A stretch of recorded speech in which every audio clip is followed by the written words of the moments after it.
انا لما جيت البرازيل كانت الدنيا متبهدله معايا سنه ونص، كنت ميت في الضياع.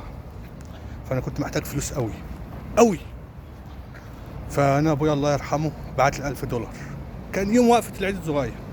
رحت استلم $1000. قال لي في مشكله في مصر، روح خليهم يراجعوا هناك.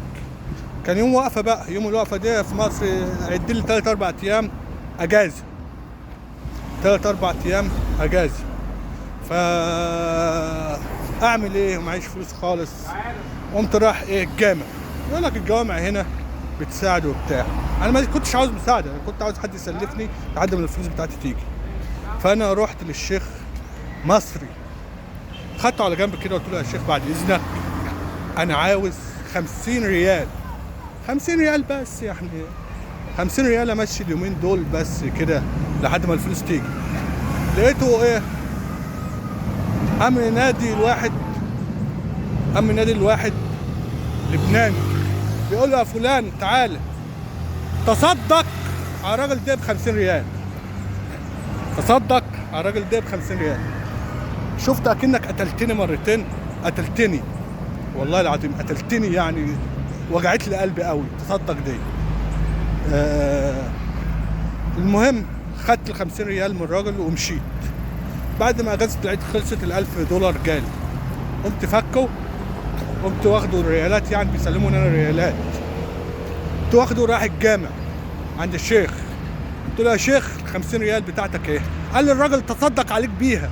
قلت له انا ما بقبلش صدقه من حد، انا لما جيت لك وطلبت منك الفلوس طلبتها كمصري المصري سلف، مش تصدق، انا ما باخدش صدقه من حد. فانا قمت مديها له، ومن ساعتها ما دخلتش جامع فيه شيخ مصري. انا لما بحب اصلي بروح جامع الافارقه، جامع البنجلاديش بس. اما مساجد مصريه وشيوخ مصريه ما بقتش اتعامل معاهم بصراحه. يعني في شيوخ كويسه ومحترمه، بس اغلبهم هنا جايين بالواسطه والكوش، فاهم؟ الا ما رحم ربي بقى. فهم اي واحد شيخ جاي من مبعوث من الازهر هنا ماسك الجوامع هنا، جاي بالواسطه طبعا، وجاي كده. وبنسبه كبيره من الشيوخ هنا او الجمعيات الاسلاميه ما بتساعدش خالص، ما بتساعدش. هم جايين يلموا فلوس واجوده موسكيتا وعلى كده، تمام؟ ياخدوا فلوس ويمشوا، ياخدوا قبض من مصر وقبض من هنا. وطبعا اللبنانيين هنا بيتعاملوا مع الشيوخ اللي جايين من الازهر على اكنهم اله، بيدوهم فلوس. والشيوخ بسم الله ما شاء الله هنا مشترين اراضي كتير. فهو كل واحد رزق، انا ما بتكلمش على الرزاق بتاعت ربنا، لا، بتكلم على اللي احنا المعامله بصراحه هنا في الجاليه العربيه. في ناس كتير فيها محترمه، ناس كتير قوي يعني محترمين، وفي بس الناس المحترمه خلاص قرفت من الدنيا كلها وقرفت من العرب، فكانوا نفسهم. فهي حكايه الجاليه العربيه جاليه وحشه. الجمعيات الاسلاميه هنا في البرازيل ما بتساعدش حد. تديهم اما تاخد منهم لا. هنا اللي ساعدني بصراحه وقف جنبي في بدايه مشواري هنا في البرازيل الكنايس. كنت قاعد في بيت تبع الكنيسه بيجيبوا اكل حلال، قعدت فيه سنه اللي انا كنت تعبان فيها، تعبان اللي هو مفيش شغل مفيش لغه والكلام من ده. فقعدت فيها سنه، 3 وجبات، نوم، تعليم لغه، بيبقى حصلك على شغل. انا ان ربنا غناني ان شاء الله باذنك انت يا رب، انا نفسي الجاليه العربيه تكون ايد واحده زي الجاليه اليابانيه او الجاليات الباقيه.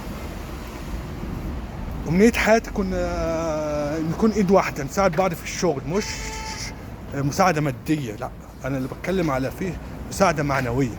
يعني بشوف الافارقه هنا بيروحوا يجيبوا اللي زيهم او ابن بلدهم المطار ويقعدوه يثبطوه وبتاع، والصينيين واليابانيين والجاليات كلها بتبقى كويسه مع بعضها من عادة الجاليه بتاعتنا، ما بيتجمعوش في خير ابدا والله العظيم، وبيساعدوش بعض. في ناس بتساعد وناس كويسه كتير، بس الاغلبيه اللي على الوش وحشين.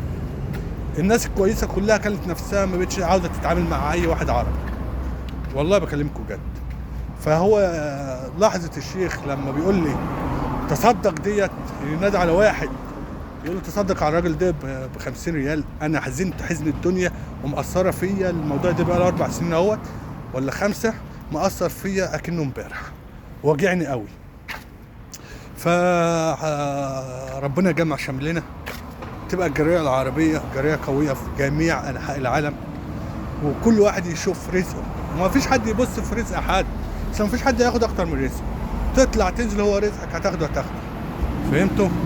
فسيبوها على الله، وربنا ييسر حالنا وحالكم جميعا. وإن شاء الله هنتكلم في مواضيع كتير، السفر والبيزنس والاستثمار في البرازيل. فربنا ييسر الحال، واستنونا في فيديو جديد.